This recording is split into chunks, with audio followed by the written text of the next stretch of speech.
ভারতীয় গোয়েন্দা সংস্থার সহযোগিতায় ক্ষমতা ছিলেন শেখ হাসিনা।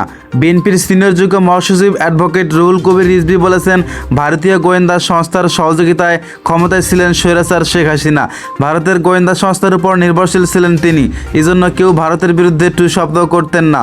মঙ্গলবার রাজধানীর নয়াপল্টনে বিএনপির কেন্দ্রীয় কার্যালয়ের সামনে এক অনুষ্ঠানে তিনি সব বক্তব্য রাখেন।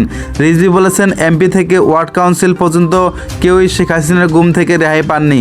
এগুলো সব করেছেন আইনশৃঙ্খলা বাহিনীকে দিয়ে। এত দুর্নীতি, লুটপাট করেছেন, কাউকে টু শব্দ পর্যন্ত করতে দেননি।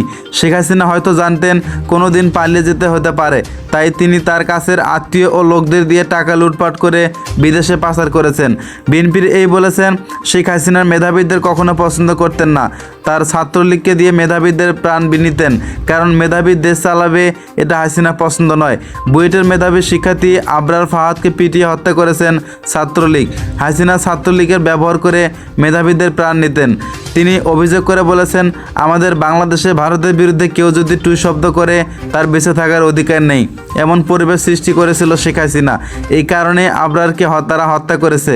কত কাহিনী আমরা প্রতিদিনই শুনেছি।